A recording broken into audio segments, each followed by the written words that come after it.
Bismillahirrahmanirrahim. Assalamualaikum warahmatullahi wabarakatuh. Alhamdulillah wassalatu wassalamu ala Rasulillah wa ala alihi wa sahbihi wa man wala wa ba'd.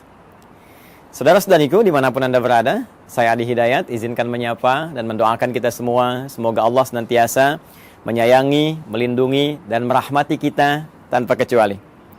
Alhamdulillah, dari sekian kita belajar dan mengamati situasi dinamika yang terjadi dalam konteks kehidupan kita, bahkan dalam skala global, menghadirkan banyak hikmah, banyak pesan-pesan, dan juga pendalaman-pendalaman dan perluasan wawasan keilmuan kita.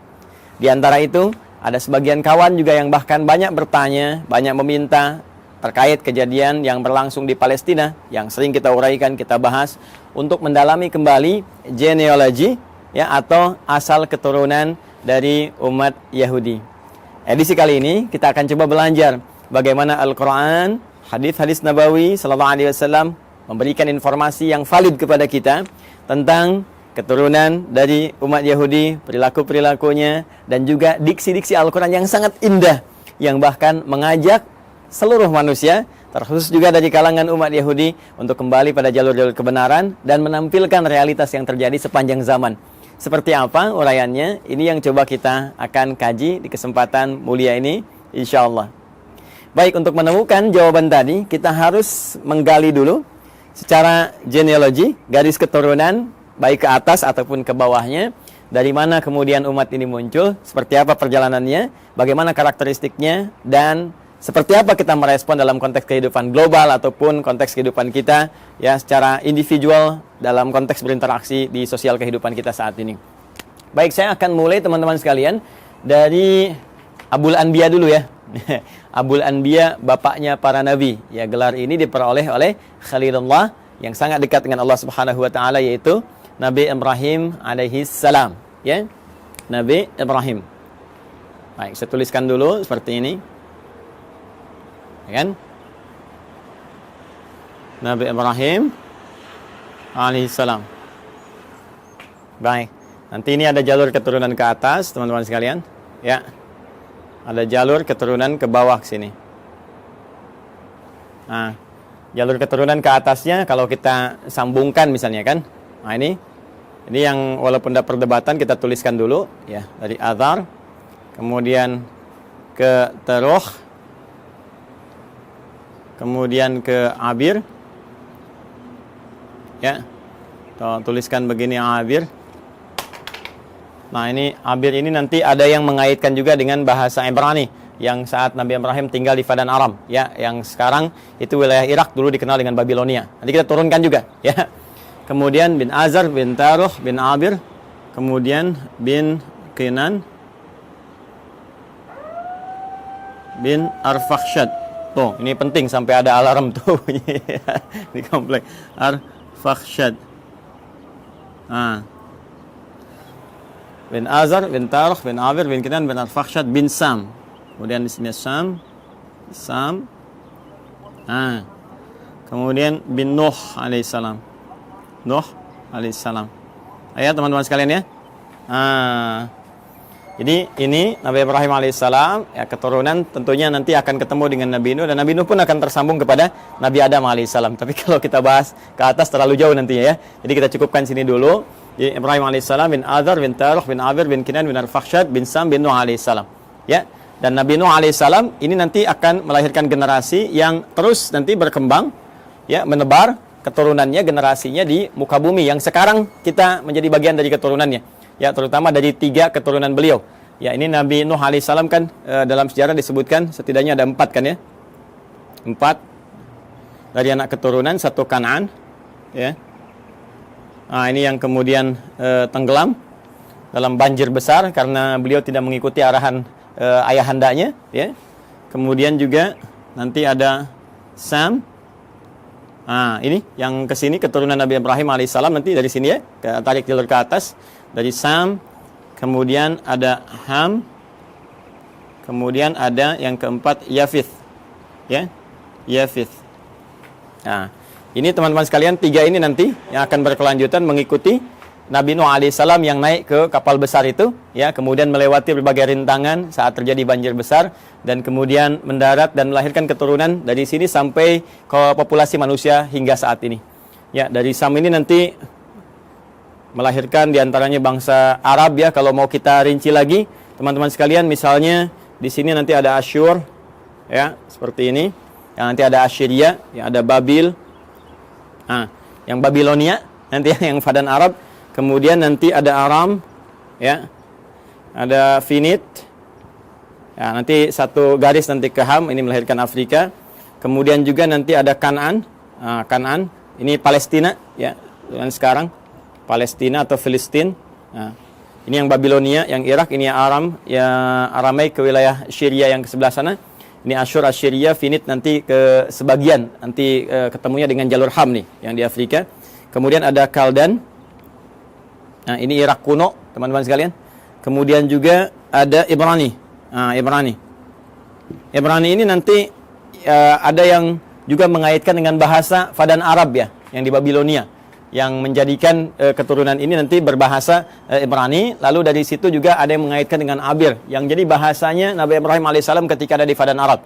Dan ketika hijrah nanti, ya, beliau ke wilayah Syam yang kita masuki sekarang, wilayah Syria, ya, Syria, Yordania, Palestina ada di situ, kemudian juga Libanon. Nah, nanti kemudian bertransformasi bahasanya penyesuaian dengan Aramaik, karena itu nanti dari Ibrani ke Aramaik. Nanti kita gali bagian aspek bahasanya ketika sampai ke sana. Kemudian di sini juga ada Masri, ya, yang nanti melahirkan turunan Mesir, karena perpaduan dari sini, ya. Jadi kita temukan Asyur, Babil, kemudian Aram, Finit, Kanaan, Kaldan, Ibrani, Masri. Ini diantaranya, ya.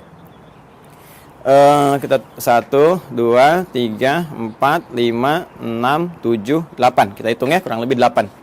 Nah, nanti Sam ini teman-teman sekalian yang populer nanti masuk kepada unsur Semitik yang sekarang, ya, termasuk Arab di dalamnya. Jadi kalau ada kita dengar Smith, ya, musuhnya Keanu Reeves, ya, dalam Matrix itu, ya, ada si Smith.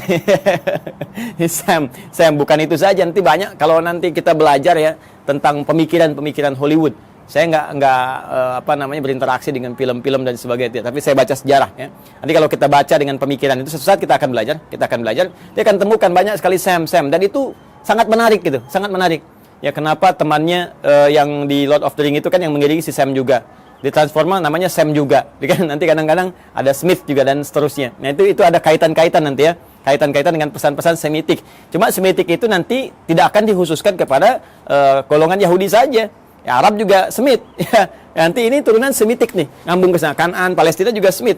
Jadi kalau Anda anti Semit, ya anti Palestina juga. Jadi kalau misalnya Anda bully orang Palestina, atau bahkan Anda, mohon maaf sekali, ya, kemudian bombardir, atau bahkan kemudian Anda zalimi, aniaya, kriminalisasi, itu anti-Semit juga, ya. Termasuk ke orang Arab itu anti-Semit juga, ya. Jadi Semitik ini galinya ke sini nanti, ya. Ini nanti Ham lebih kepada ras Afrika, ya, dan turunannya nanti, ya, termasuk nanti ke Finit ini nyambung ke sini, dan ini Yafitik nanti melahirkan bangsa Eropa, dan nanti kita akan lihat turunan-turunan yang selanjutnya. Ini garis besar dulu, ya, teman-teman sekalian, untuk menunjukkan bagaimana dari garis genealogi Nabi Ibrahim ke atas, ya, alaihissalam, sampai nanti ke Adam alaihissalam. Saya izin ambil penghapus dulu, saya hapus dulu ini, ya, kemudian kita turunkan ke bawah. Jadi saya cukupkan sampai Nabi Nuh, Nabi Ibrahim ini nanti kita turunkan generasi ke bawah. Baik, bismillah. Kita akan coba turunkan sekarang jalur ke bawahnya. Kita hapus dulu ini supaya kita mengenal lebih jauh dan kita temukan nanti genealogi kapan Yahudi itu ketemu. Ya, kapan Yahudi itu ketemu, ya, diksinya. Karena nanti redaksi Al-Qur'an tegas menyampaikan makana Ibrahimu Yahudiyya wala Nasraniyya walakin kana hanifan muslima. Ya, tidaklah Nabi Ibrahim itu seorang Yahudi, seorang Nasrani, tapi beliau adalah seorang Muslim yang taat, Muslim yang lurus, yang membawa garis risalah sampai dengan ke atas, ya, sampai dengan ke jalur Nabi Nuh alaihissalam. Yang ini nanti akan diturunkan Quran surah keempat ayat 163, yang nanti turunan risalah Nuh ini sampai juga kepada Nabi Muhammad SAW, ya. Inna auhayna ilaika, ya, kami wahyukan kepada Muhammad SAW, dan wahyu ini senapas dengan yang sebelum kamu, ya, kama auhayna ila Nuhin, seperti kami wahyukan kepada Nuh dan nabiyina, ya, setelah nabi-nabi setelah beliau. Jadi nabi-nabi terus sampai ke Ibrahim, sampai ketemu Nabi Muhammad SAW. Nah, ini kurang lebih teman-teman sekalian sampai ke Nabi Nuh ke atas, ya, dari Ibrahim terus sampai Nuh alaihi salam jami'an. Dan sekarang kita akan turunkan bagian Nabi Ibrahimnya turun ke bawah. Ini nanti kita bisa uji ya secara ilmiah dan kita bisa bandingkan. Nanti saya turunkan komparasi, misalnya di Al-Qur'an bagaimana seperti ini, terus ada kalau kitab-kitab lain, nanti kita bandingkan seperti apa, nanti kita uji kebenarannya secara ilmiah. Ya, sehingga ditemukan nilai kebenaran yang kita yakini. Lalu indahnya Al-Quran, silahkan memberi pilihan. Anda yakin dengan Islam, alhamdulillah. Ya, kalaupun Anda tidak dipaksa. Itu pilihan masing-masing. Dan setiap orang bertanggung jawab ketika kembali kepada Tuhannya, kepada Allah Subhanahu Wa Taala. Objektif kan? Sangat adil kan? Ya, jadi menawarkan, ini dahsyatnya Al-Quran itu begini. Anda diperkenankan menguji dulu Al-Quran. Ya, sebelum Anda bahkan membacanya, sebelum Anda bahkan ingin mengkajinya. Al-Quran menawarkan diuji, silahkan. Jika Anda ragu, uji. Ya, wa in kuntum fi raibin mimma nazzalna ala abdina fa'tu bi suratin min mithli. Al-Baqarah ayat 23. Ya, kata Allah, kalau Anda ragu terhadap wahyu yang kami turunkan kepada hamba terbaik kami Muhammad SAW, silakan Anda uji, datangkan semisalnya. Ya, coba cari ada nggak karya manusia yang mirip ya seperti firman Allah ini. Perhatikan bahasa saya. Ada nggak karya manusia yang mirip dengan firman Allah ini? Kalau Anda ragu, uji dari sisi kebahasaan, silakan uji. Ya, bagaimana dahsyatnya ini? Untuk membedakan. Ini kan banyak orang Arab di masa Nabi yang fasih-fasih luar biasa. Ya, dan mereka nggak ada yang mampu dan mengakui ini bukan karya manusia. Kalau tiba kemudian ada orang sekarang yang nggak lebih fasih daripada orang dulu, nggak lebih pintar bahasa zaman dulu, mengatakan misalnya Al-Quran itu karya manusia, maka ini nampaknya kurang minum susu. Pengetahuannya kurang luas. Ya, orang yang paling pakar aja, penutur aslinya mengatakan ini bukan dan tak mampu mendatangkan semisalnya, maka turunan ini yang lebih lemah ke bawahnya, ya, apalagi zaman sekarang, itu mustahil bisa menjual Al-Quran. Tapi Al-Quran tetap membuka.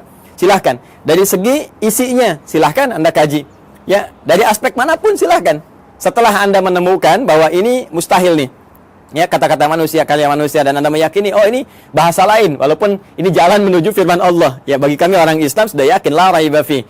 Karena itu di pembuka Quran jelas dikatakan, dzalikal kitabu la raiba fi. Semua isi Al-Quran ini nggak ada keraguan, mesti kita yakin. Nah, Anda yang belum yakin silahkan kaji. Nggak ada kitab di muka bumi yang menawarkan sebelum berinteraksi dengannya untuk diuji dulu. Setelah itu pun, silahkan gali, silahkan kaji. Afala yatadabbarun Al-Quran? Kenapa Anda nggak kaji? Kenapa nggak dalami? Kenapa Anda tiba-tiba menyoal yang Anda tidak tahu? Ini kan menarik. Ya, ada yang nuduh, ini Quran rekayasa, ini Quran produk budaya. Baca Quran aja enggak? Dikaji juga enggak? Ini sisi ilmiahnya di mana? Ya, kita kan menyimpulkan sesuatu setelah kita lihat dulu, analisis dulu, baru kita simpulkan. Ini ngaji enggak, baca enggak, menganalisis tidak, atau cuman lihat, cuman baca, tapi nggak paham artinya, lalu menyimpulkan. Ini kan menarik gitu ya.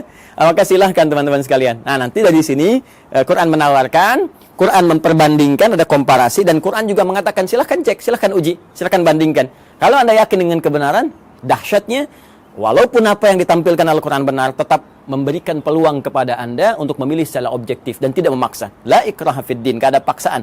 Ya, untuk masuk ke dalam Islam, lakum dinukum waliyadin, bagi Anda yang Anda yakini, bagi kami yang kami yakini, tapi semua punya konsekuensi ketika kembali pada Allah Subhanahu wa taala. Baik.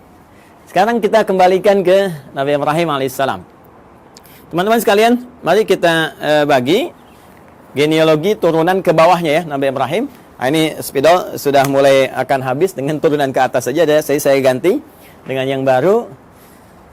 Kita ke bawah dulu ya. Nah, seperti ini saya turunkan satu. Kemudian di sini saya turunkan dua karena keterbatasan papan tulis. Ustaz, kenapa nggak yang lebih besar aja papan tulisnya supaya banyak? Begini Nona, begini Tuan, begini Joni, Cepi dan kawan-kawan sekalian. Ini akses naik ke rooftop di Quantum Mahir Institute. Pintunya hanya cukup untuk yang ini. Insya Allah nanti kita sesuaikan. Mungkin dari bawah kita tarik ke atas agak panjang. Ya, Bismillah teman-teman. Ini 3. Ini 4, saya cukup-cupin ya. Ya, kita ambil dulu Quran surah ke-3 Ali Imran di ayat 33. Kemudian kita tambahkan Quran surah kedua Al-Baqarah ayat 132. Ya, dari 131 dulu. Nah, nanti ke 132 ke sini. Ya. Saya mulai dengan Ali Imran dulu ayat 33. Ya, mari kita fokus, lihat sinak di paling kiri di mushaf standar ya, sebelah kiri, agak ke atas sedikit. Innallaha astafa Adam wa Nuha wa ala Ibrahim wa ala Imrana 'alal 'alamin. Sungguh Allah Subhanahu wa taala memilih di antara sekian hambanya itu ya golongan-golongan manusia tertentu ya dengan pribadi tertentu, karakter tertentu dipilih oleh Allah menyampaikan risalah Allah Subhanahu wa taala. Ya, di antara mereka adalah ya, manusia pertama Adam alaihissalam sebagai penata pondasi awal kehidupan manusia di muka bumi. Innallaha astafa Adam wa Nuha. Nah, ini kemudian rasul pertama. Kalau Adam tadi nabi pertama, kemudian Nuh alaihissalam rasul pertama. Yang ini saya turunkan ini, ya. Bin Nuh Matusyail bin ini dari Sam ke Nuh bin Matusyalah bin Kinan bin Anwas bin Tis bin Adam alaihissalam. Jadi dari Adam sampai ke Nabi Nuh alaihissalam. Wa Nuha wa ala Ibrahim. Kemudian keluarga Ibrahim. Nah, ketika menyebutkan Ibrahim disebutnya ala Ibrahim. Al Ibrahim, keluarga besar Ibrahim. Ya. Jadi kalau al ini teman-teman sekalian, ini menunjuk pada keturunan ke bawah ya. Terus tanpa batas nih. Ya, keturunan terus tanpa batas sampai dia berakhir. Ya. Makanya kalau ada surah Ali Imran berarti dari Imran dengan Hanna ke Maryam ke Isa, gitu kan? Nah, keturunan Ibrahim ini siapa saja? Nah, ini yang kita bahas wa ala Ibrahim ya wa ala Imrana 'alal 'alamin, dan juga keluarga besar Imran dari semesta alam kami pilih untuk misi dan risalah tertentu. Kemudian yang menarik ya teman-teman sekalian, ala Ibrahim ini nanti ada yang spesifik disebut dengan anak keturunan. Jadi kalau al itu terus ya sampai keluarga, sampai turunan ke bawah. Nanti dari turunan anak-anak ini teman-teman, ya misalnya anak laki-laki atau ada anak perempuan, terus langsung turunannya ini secara langsung ya. Secara langsung generasi pertamanya ini sampai dengan ke bawahnya nanti itu bisa disebut secara genealoginya. Kalau ini kekeluargaannya, kalau ini genealogi turunan ke bawahnya itu disebut dengan bani namanya. Ya, jadi kalau satu laki-laki disebut ibnun begini. Nah, kalau satu perempuan disebut ibnatun begini. Karena ini hamzah wasol kadang dibuang. Harakat jadi pindah ke sini. Kalau harakat dipindah, kemudian ujungnya wakaf mati jadi bin istilahnya. Anak laki-laki. Ini dibuang, jadi bin, ini mati, jadi bintun, binti, anak perempuan. Ya, Isa bin Maryam, Isa anak laki-lakinya Maryam. Aisyah binti Abi Bakar, radhiyallahu taala anhuma, ya, Sayyidah Aisyah binti Abi Bakar. Jadi anak perempuannya sahabat Abu Bakar. Ini kalau kita gabungkan keduanya, ya, terus ke bawah ini, apalagi kalau ditambah, jadi bani namanya. Ya, bani, ya kan? Anak keturunan, garis keturunan, genealogi yang ke bawahnya. Baik, nah sekarang kita sambungkan ke Quran surah 2 Al-Baqarah ayat 131. 131-nya mengatakan, "Idz qala lahu rabbuhu aslim, qala aslamtu lirabbil alamin." Ini dasar pertama. Ketika Rabbnya mengatakan ya kepada Nabi Ibrahim alaihissalam, Nabi Ibrahim punya Tuhan, ya Tuhannya Allah Subhanahu wa taala, difirmankan oleh Allah, "Aslim, tunduk patuh kamu kepada semua ketentuan Tuhan." Ya, jadi aslim itu kata perintah, fi'il amr. Ya, aslim tunduk patuh. Jadi orangnya disebut dengan muslim. Ya, bingkainya disebut dengan Islam. Jadi Islam itu bingkainya dari kata aslama yuslimu islaman. Ya, Islam itu ya disebut dengan bingkainya, frame-nya ketika kita masuk ke dalamnya beriman, yakin kita masuk. Ya, begitu masuk namanya muslim kita. Keyakinan kita menjadikan kita mukmin. Mukmin itu keyakinannya, muslim itu orang yang masuk ke dalam bingkainya. Muslim. Ya, tunduk patuh. Jadi nama muslim Islam itu memberikan kesan bahwa kita mesti tunduk, mesti patuh dengan perintah Allah Subhanahu wa taala, jangan melanggar ketentuan, ikuti semua arahan-arahan, perintahnya, jauhi larangan. Itulah Islam. Jelas ya? Orangnya muslim. Maka kata Allah Subhanahu wa taala berfirman pada Nabi Ibrahim, "Aslim, kamu tunduk patuh pada perintah Tuhan." Ya, maka beliau katakan aslamtu lirabbil alamin. Saya siap ya Allah. Sami'na wa ata'na. Ya, kita tunduk, kita patuh, kita taat, ya kan? Maka beliau katakan aslamtu lirabbil alamin, saya tunduk, saya patuh ya Allah kepada Rabb semesta alam, seluruhnya tanpa kecuali. Maka di sini Al-Qur'an mengatakan beliau hanifah muslimah, orang yang lurus, yang tegak, yang patuh, muslim. Ya, sifatnya disebut apa tadi? Islam. Ya, jadi di sini kalimat pertama ingin saya tegaskan bahwa risalah-risalah yang dibawa Nabi Ibrahim sampai ke Nabi Nuh, ya, sampai bahkan ke Nabi Adam alaihissalam, sampai turunan di ke bawah tidak akan lepas dari misi yang sama, yaitu misi untuk tunduk patuh pada ketentuan Allah Subhanahu wa taala. Tunduk patuh pada ketentuan Tuhan. Ditugaskan tunduk patuh. Jadi nggak ada nabi yang berkhianat. Ya, nggak ada nabi yang melanggar. Nggak ada nabi yang bergeser pada ketentuan Tuhan. Semua dijaga, penjagaannya disebut maksum. Karena itu sifat nabi, rasul itu punya sifat maksum, terjaga dari salah. Kalaupun naluri manusianya ingin berbuat salah, maka diluruskan. Tidak, ini ya, ini yang benar. Ya, walaupun bergeser dari nilai-nilai risalah ke kemanusiaan, nanti akan ditarik kembali. Ini manusia. Ya, sedangkan kamu punya visi kerasulan. Kamu manusia, kerjakan sifat kemanusiaannya, itu normal, itu biasa. Tapi risalah kerasulan menjagakan kamu terjaga dari perbuatan-perbuatan yang menyimpang. Maka disinilah kemudian kepatuhan, ketundukan itu dibangun. Karena itu, kepatuhan, ketundukan dalam bahasa Arab itu disebut dengan Islam namanya. Orangnya muslim. Karena itu semua risalah bahkan dari Nabi terakhir Nabi Muhammad SAW sampai ke atas, risalahnya risalah Islam. Risalah yang menjadikan mereka tunduk patuh kepada Allah dan tidak menyimpang, tidak merubah apapun. Ini penting kalimat terakhir ini saya katakan, tidak menyimpang, tidak merubah apapun, termasuk merubah firman-firman Allah, ketentuan Allah, ya, hanya sebatas urusan-urusan dunia. Tidak, jauh daripada itu. Jelas ya? Nah, kemudian amanat ini disampaikan kepada generasinya. Nah, ini dia nih. 132. Wa wassa biha Ibrahimu banihi. Dan mulai muncul. Wassa biha Ibrahimu banihi wa Yaqub. Muncul Yaqub. Ya baniya innallaha astafa lakumuddin fala tamutunna illa wa antum muslimun. Ya, maka Ibrahim mewasiatkan kepada generasinya termasuk nanti Yaqub. Kita lihat nanti Yaqub itu siapa. Baik, Ibrahim mewasiatkan kepada generasinya. Nah, ini genealogi ke bawahnya. Diwasiatkan ke bawahnya. Ya, sungguh Allah telah menetapkan bagi kalian satu tuntunan yang benar, pedoman yang benar yang harus dipatuhi. Ya, pedoman tuntunan frame tadi itu din, ya. Din kita kan namanya Islam tadi, ya, frame-nya kan Islam kan? Makanya di Quran surah ketiga, Quran surah 3 ayat 19, itu kata din disandingkan dengan Islam. Din disandingkan dengan al-Islam. Ya. Innad dina 'indallahil Islam. Innad dina 'indallahil Islam. Tadi frame-nya disebut Islam, kalau kita masuk frame ya ke dalamnya karena yakin patuh, tunduk, ya yakin tanpa ragu disebut iman, orang yang mukmin atau amanah atau amanu. Jadi begitu kita masuk disebut ya ayyuhalladzina amanu. Frame-nya disebut Islam. Kalau sudah masuk mesti tunduk, patuh untuk mengerjakan semua ketentuan. Makanya nanti semua ketentuannya disebut silmi namanya. Quran surah kedua ayat 208. Ya ayyuhalladzina amanu, ay orang yang telah yakin ya tanpa ragu, udkhulu fis silmi. Maka tunaikan semua ketentuan-ketentuan dalam frame ad-din ini. Apa frame-nya? Islam. Artinya harus tunduk, harus patuh. Ya, karena itu di lain kesempatan Nabi Ibrahim menyebutkan di Quran surah kedua ayat 132, ya innallaha astafa lakumuddin. Allah telah memilihkan bagimu frame kehidupan yang ada pedoman di dalamnya, yaitu Islam. Patuh, ya. Ke siapa ini disampaikan? Banihi. Bani kepada keturunan-keturunannya, anak-anaknya secara genealogis, ya. Nah, ini dia yang secara genetik kita akan turunkan. Siapa anak-anak ini? Bahkan di ayat ini diberikan kisi-kisi, salah satunya ada Yaqub. Siapa Yaqub itu? Kita yang coba akan turunkan, teman-teman. Baik, izin saya hapus dulu ini. Yang ini saya hapus. Ya, supaya nanti kita mudah menurunkan keturunan secara genetik dari yang ini dulu. Bismillah, Nabi Ibrahim alaihissalam, beliau kemudian menikah. Ya, diberikan jalan oleh Allah Subhanahu wa taala untuk menampilkan risalahnya dan supaya risalah itu terus ya menyebar, meluas dalam generasi-generasi selanjutnya yang melanjutkan risalah ayahandanya tercinta yaitu Abul Anbiya.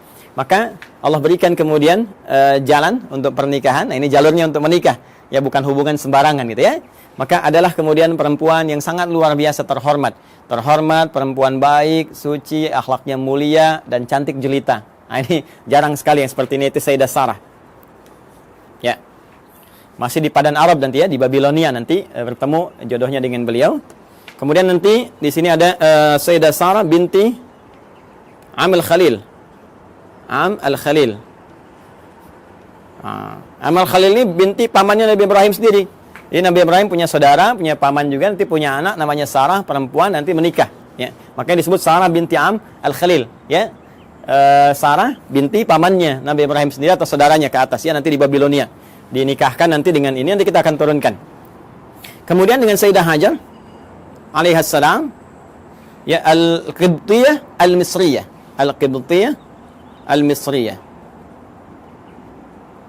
al-Misriyah. Seperti ini.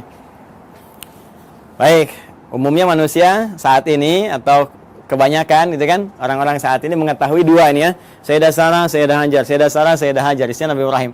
Padahal nanti ternyata ada lagi yang ketiga namanya Kantorah. Kantorah bin Yaqtan, binti Yaqtan. Kantorah binti Yaqtan. Ini dia. Ada Kantorah binti Yaqtan. Ketiga dikenal juga dengan Kentura ya, Kentura, bukan Pantura, ingat ya, Kantura. Kantorah ya. Dan yang ini yang keempat di sini Hajun. Sayyidah Hajun binti Al-Amin. Masya Allah. 1, 2, 3, 4. Sayyidah Sarah binti Amil Khalil, Sayyidah Hajar Al-Qibtiyah Al-Misriyah, kemudian Sayyidah Qantara binti Yaqtan, kemudian Sayyidah Hajun binti Al-Amin. Inilah 4 ya. 4 istri Nabi Ibrahim alaihissalam, dan dari sini kita akan turunkan dari keturunannya Sayyidah Sarah, kemudian melahirkan Nabi Ishaq alaihissalam. Ini dia. Sayyidah Hajar nanti melahirkan Nabi Ismail alaihissalam. Ismail alaihissalam. Nanti teman-teman penting saya sampaikan. Jadi ini Nabi Ismail alaihissalam lahir duluan. Ya, lahir duluan.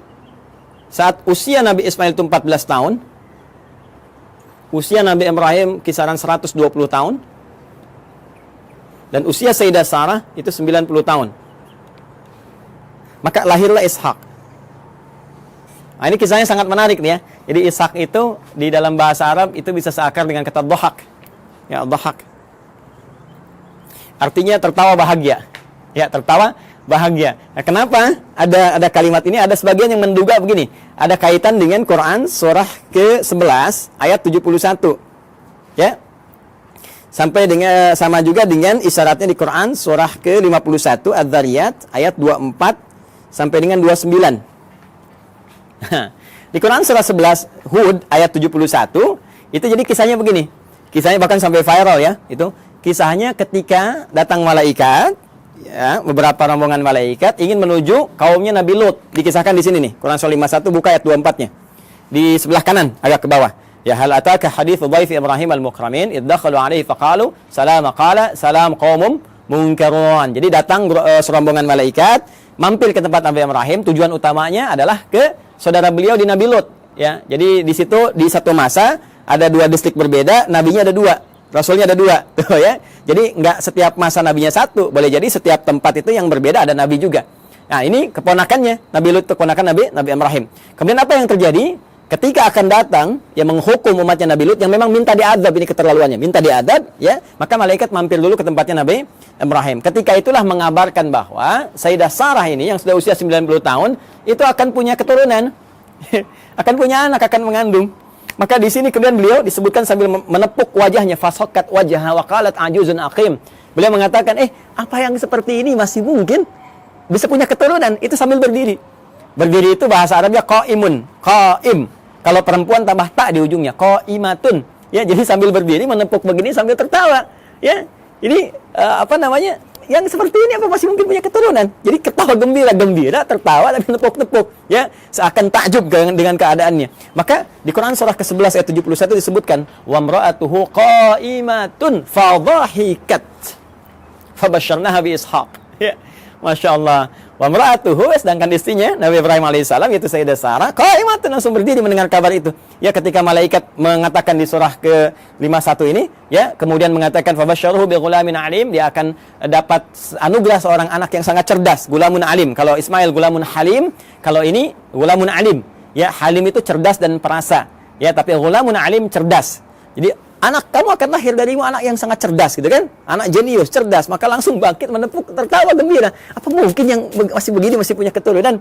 Ya, maka di Quran surah 71, di Quran surah 11, Quran surah 11 Hud ayat 71 dikatakan wa imra'atuhu qa'imatun fadhahikat, maka tertawa gembira dan sambil menepuk bagian pipinya, fabasyarnaha bi Ishaq, kami kemudian anugerahkan kepadanya namanya anak bernama Ishaq. Ya, yaitu apa? Memberikan kesan bahwa kamu kaget sambil tertawa, kami berikan seorang anak yang akan memberikan kegembiraan pada dirimu dan menghadirkan tertawa bahagia, tertawa gembira. Artinya yang selalu membuat engkau riang, membuat engkau bahagia sampai engkau tertawa gembira dan terhibur. Jadi apa yang kau rasakan seakan-akan sedih gitu kan, seakan merasakan kapan punya keturunan, sekarang kau tinggal gembira aja. Anak itu akan memberikan kesan kau sambil gembira, tertawa dan sebagainya. Itulah Ishak. Jelas ya? Nanti ada Ismail dari Sayyidah Hajar, ya, alaihissalam. Ini disebut di Al-Quran ghulamun halim, anak cerdas yang punya empati tinggi, rasa tinggi. Sehingga nanti banyak kisah, kita akan masuk ke kisah itu ketika akan menurunkan Ismail sampai ke Nabi Muhammad SAW. Ya, itu bagaimana bapaknya akan membawa tugas yang tidak mudah meninggikan bangunan Ka'bah yang hancur atasnya di masa Nabi Nuh itu. Tiba-tiba nanti Ismail datang membawa batu, merasakan bagaimana beban kerja ayahnya, pengen bantuin. Ya, sehingga ketika Nabi Ibrahim mulai bekerja, tapaknya disebut Maqam Ibrahim. Nabi Ismail membawa batu disusun-susun, susunannya disebut dengan Hijr Ismail. Sampai sekarang sudah ada di area Ka'bah. Nanti puncaknya saat peristiwa kurban itu. Nanti ya, supaya nggak terlalu panjang, kita berhenti dulu di sisi genetik dulu ya, sampai sini. Nah, dari Kantorah, Sayyidah Kantorah, ini juga nanti menurunkan ada keturunan-keturunan. Ya, diantaranya nanti satu, Madian. Nah, nanti teman-teman pernah dengar Nabi Musa alaihissalam ketika dikejar-kejar ya, prajurit Fir'aun, ya, dalam peristiwa itu kan pergi ke Madian dulu kan. Nah, ini nanti ada keturunan dari Sayyidah Kantorah. Kemudian ada Madian, ada Zamran. Ya. Kemudian yang ketiga ada Suraj. Nah, kemudian juga kita temukan ada Yukshan. Nah, atau Yakshan, boleh dibaca Yakshan, Yukshan. Kemudian juga yang kelima ada Nasak atau Naksan. Ya, Nasak ya, atau ada yang menyebutkan Nakshan, ada yang menyebutkan Nasak ya. Yang keenam sebetulnya ada 6 anak, cuma yang 6 tidak diketahui, tidak disebutkan. Jadi di Madian, Zamran, Suraj, Yukshan, Nasak, dan yang keenam ini tidak disebutkan ya. Referensi ini, teman-teman, referensi yang ini ditemukan di kitabnya. Namanya kita kasih ya sumbernya, supaya nggak dikira ini ngarang-ngarang gitu kan, tak-atik nih. Nama kitabnya At-Ta'rif wal A'lam. Karya siapa? Syekh Abul Qasim As-Suhaili. Nah, ini bukan hanya saya yang pertama menyampaikan, bahkan dikutip pertama kali nanti yang di dalam satu kitab yang populer, nama kitabnya Al-Bidayah. Al-Bidayah wan Nihayah. Karya Al-Imam Ibnu Katsir. Kalau sama dengan cetakan yang kami jadikan referensi itu ada di jilid 1 halaman 407. Ya. Ini nanti disebutkan yang 5, cuma yang 6 nggak disebutkan. Ya, jadi ini ada Madian, Zamran, Suraj, Yaksan, kemudian Nasak, teman yang ke-6-nya tidak disebutkan. Ya, kalau ada perbedaan sedikit tipis ya, kayak ini misalnya Nasak ada disebutkan Naksan, ini Yakshan, ada yang Yukshan, itu bacaan-bacaan di ahli bahasa atau ahli terjemah saja. Kemudian dari Hajun ini juga ada Kisan atau Kaizan, kan? Kemudian ada Suraj, namanya sama dengan ini, Suraj. Kemudian yang ketiga ada Amim, ada juga yang menyebutnya Umaim. Ya, seperti ini. Ada Kaisan, ada Suraj, ada Amim atau Umam. Yang keempat Lutan. Bukan Ethan ya, Ethan Tom Cruise. Lutan. Dan yang kelima Nafis. Yang kelima Nafis. Ya, ada di MUI ada Ustadz Kiai Khalil Nafis. Jadi nanti nasabnya ke Nabi Ibrahim dari Sayyidah Hajun binti Al-Amin. Nah, ini ya keturunan Nabi Ibrahim alaihissalam. Jadi dari sini 1, Sayyidah Sarah melahirkan Ishak, Sayyidah Hajar melahirkan Ismail, 2 kan? Kemudian dari Kantorah itu ada 6, 1 tidak diketahui, nanti 2 tambah 6 8. Kemudian dari Sayyidah Hajun binti Al-Amin ada 5. 8 tambah 5 ada 13 ya. 2 tambah 6 8, ada 13 tambah 5 13. Jadi ini kurang lebih 13 keturunan Nabi Ibrahim alaihi salam ya, dari istri-istri beliau. Dan nanti dahsyatnya nanti ya, mungkin episodenya akan panjang gitu. Di Kantorah ini nanti juga ada satu penelitian dugaan kuat bahwa itu yang menjadikan turunan dari bangsa Melayu, Jawa khususnya. Ya disebutnya bangsa Jawi gitu kan. Jawi itu dulu ya mencakup Melayu semua, karena waktu ke Arab itu dikenalnya dengan Jawi, bangsa Jawi. Jadi Jawi itu bukan cuma Jawa yang dalam konteks ini di kita di Indonesia ada Jawa Barat, Jawa Tengah, Jawa Timur, tapi Jawi itu nanti luas termasuk Melayu dan sebagainya. Nanti suatu saat kita akan belajar ke sana. Insyaallah. Ini teman-teman sekalian, kurang lebih ya, ini referensinya, ini gambarannya. Nah, Yahudinya kan belum ketemu. Ya, sekali lagi Yahudinya belum ketemu, maka kita harus turunkan minimal sampai tadi Yakub tadi, karena kan tadi saya katakan di Al-Baqarah 132 kan, waswabiha Ibrahimu banihi wa Yakub. Yakub siapa? Yakub. Karena ini urutannya di sini 1 2 3 4, kita turunkan ini dulu. Ya. Ini saya hapus dulu yang ini ya. Sudah dicatat ya? Kalau nanti teman-teman belum sampai catatannya, nanti lihat di rekaman ya, di review, diturunkan kembali. Nabi Ishak alaihissalam kemudian menikah, tumbuh dewasa tentunya, menikah dengan seorang perempuan mulia, jelita, ya, akhlak bagus dan sebagainya, namanya Rafkah. Rafkah binti Batuil. Ini dia. Rafkah binti Batuil. Gini ya, teman-teman sekalian. Dari pernikahan ini, ya, Nabi Ishaq alaihissalam menikah dengan Sayyidah Rafkah binti Batuil, melahirkan 2 anak kembar. Nah, ini yang gak banyak orang tahu. Ya, siapa 2 anak kembar ini? Yang pertama adalah Aish atau Ishu, gitu kan? Ya, atau Aishu begini tulisannya. Ain, ya, sad. Ya. Ya, ini satu. Yang kedua Yakub. Yakub. Ini kembar ini. Tahunya kan Nabi Ishaq, Nabi Yakub, gitu kan? Ternyata ini kakak adik. Ini kakaknya Ish atau Ishu, ini adiknya Yakub. Gitu, ya. Coba nanti setelah berkembang remaja, saya percepat saja. Yang Ish ini, Ishu ini, nah, akan ditugaskan nanti berkelana gitu kan, merantau ke wilayah Romawi, Roma ya. Rum, istilahnya Rum. Jadi ini nanti disebutkan keturunan-keturunan dari Rum ya, yang nanti mengacu kepada yang Yafith itu ya. Yang Yafith generasinya itu asal generasi awal, cuma nanti yang ini yang memajukan, yang memberikan istilahnya arahan-arahan, gitu kan, mensibgah dan sebagainya. Ini nanti Aish atau Aishu. Ya, jadi sudah ada Romawinya. Sudah ada Romnya, cuma ini nanti ke sini dan beraktivitas banyak di sini. Ya, dan ini nanti akan nyambung kepada generasinya Yafith yang dari Nuh alaihissalam tuh ya, yang Yafitik itu. Ini saya berhenti dulu sampai sini. Saya akan teruskan ke sini. Nabi Yakub kemudian diminta ya oleh ayahandanya Ishak alaihissalam untuk pergi ke Padan Arab. Padan Arab, tempat dulu Nabi Ibrahim kan beraktivitas dan seterusnya. Di Padan Arab ini, nah ini sudah kelihatan gitu ya, ada isyarat-isyarat bahwa ini kalau sudah jalurnya ke sana, ini ada jalur-jalur risalah, jalur kenabian dan sebagainya. Maka dimintakan untuk bertemu dengan abangnya Rifkah ini. Ya, abangnya Rifkah. Beliau punya abang, ya berarti pamannya ke sini ya, pamannya atau Pak D-nya gitu kan. Nah, punya abang namanya Laban. Ya, di sini punya abang namanya Laban. Ada juga yang menyebut dengan Laman namanya. Laban atau Laban. Bukan Gaban ya. Laban. Laban atau Laman. Nah, Laban secara singkat ini punya 2 orang anak. Ya, saya ulangi ya. Punya berapa orang anak? 2 orang anak. Nah, teman-teman sekalian, singkatnya ketika Nabi Yakub alaihissalam itu datang ke Padan Arab, kan, ke Babilonia, mencari dan sebagainya, maka setelah perjalanan itu ditemukanlah nanti salah seorang perempuan bertanya kepadanya dan ditunjukkan tempatnya Laban. Ternyata itu anaknya. Siapa anaknya itu? Namanya Rahil. 1, Rahil. Jelas? Nah, ini anak yang pertamanya. Nah, kemudian teman-teman sekalian setelah tinggal di sini ditemukan juga kakaknya Rahil. Jadi yang pertama bertemu dengan Rahil dulu. Ini adiknya, adik.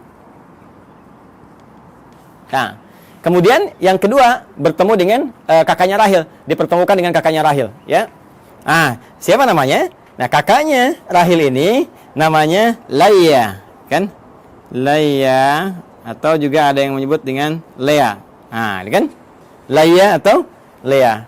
Nah, secara singkat ternyata beliau ini ditugaskan untuk menyampaikan pesan kepada Laban supaya ini bisa besanan. Nabi Ishak bisa besanan dengan Laban. Maka dimintalah untuk menikah, memilih salah satunya.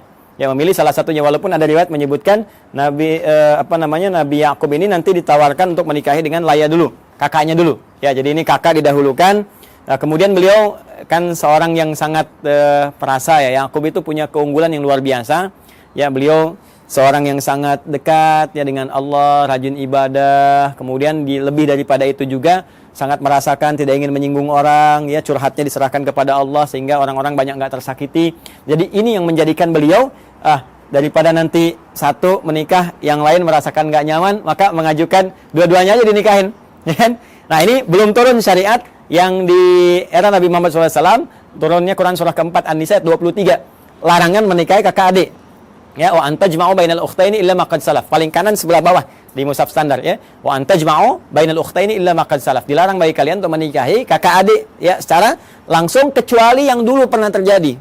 Ya, karena keadaan sekarang beda. Dulu orang bisa mengendalikan, bisa tahu, bisa paham dan untuk menjaga keturunan yang sangat terbatas keadaannya pada waktu itu. Sekarang sudah banyak menyebar.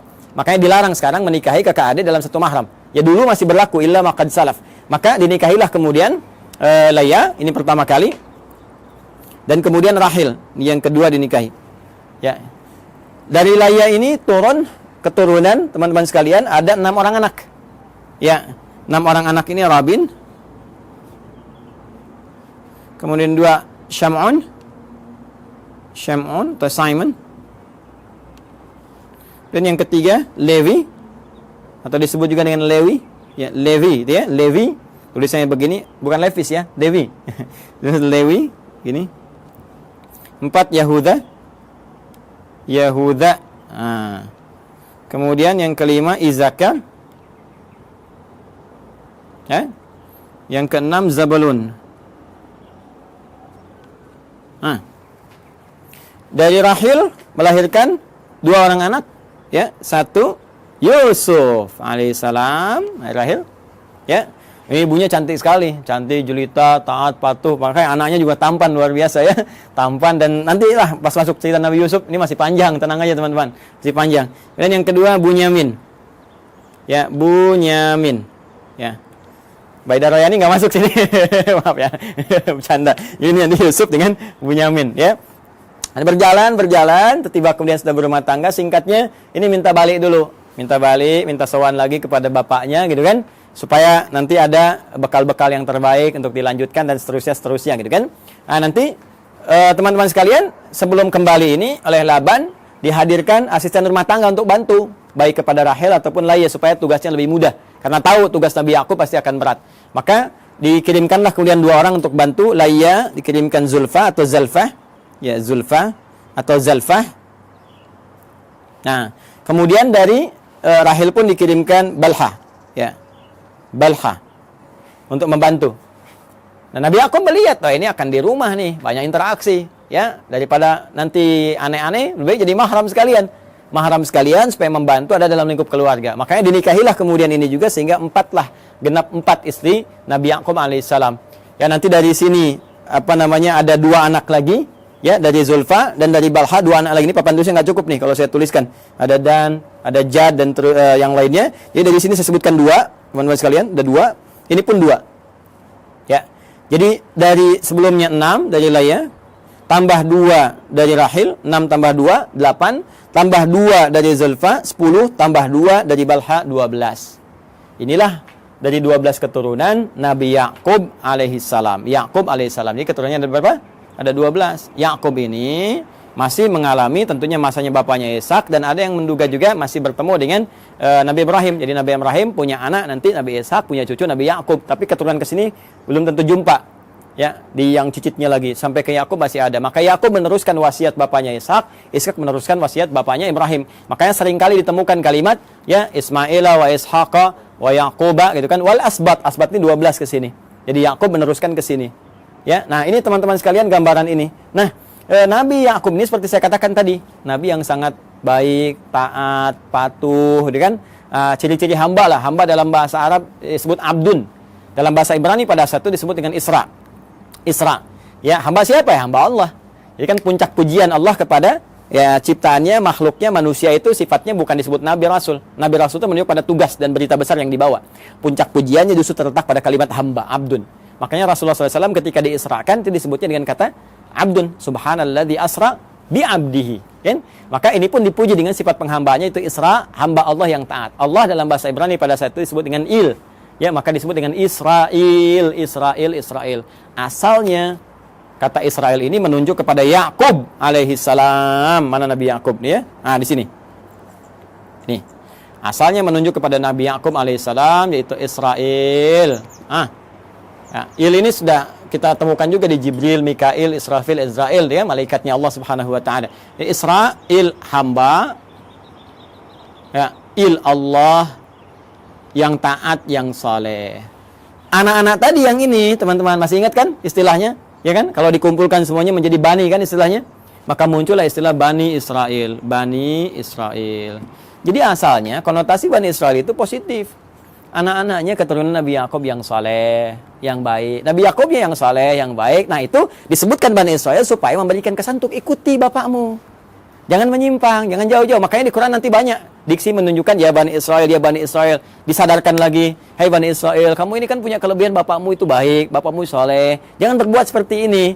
Itu menodai cita keluarga, ya, menyakiti bapakmu dan memberikan kesan yang tidak bagus itu dalam keluarga, dalam keturunan. Maka perbaiki, ajak balik. Bahkan nanti diajak untuk kembali lagi. Ketika menyimpang, ajak balik. Sifatnya disebutkan, kata kerjanya disebutkan. Nah, apa sifatnya itu? Apa kata kerjanya? Dan dari mana kemudian muncul generasi Yahudi? Ya kan? Ada yang mengatakan nih paham keagamaan, ada yang mengatakan turunan dari 12 anak yang ini muncul. Siapa 12 anak ini yang melahirkan Yahudi? Apakah itu paham benarkah paham keagamaan atau keyakinan atau doktrin tertentu? Ya, sampai kagetnya sampai tukang-tukang juga lewat ngasih intro. Kalau Anda mendengar, kita akan lanjutkan dan sambungkan di kesempatan yang lain insyaallah. Edisi yang perdana tentang genealogi Yahudi dalam Al-Quran, hadis-hadis Nabi, dan fakta sejarah yang kita gali. Adi Hidayat, semoga bermanfaat. Assalamualaikum warahmatullahi wabarakatuh.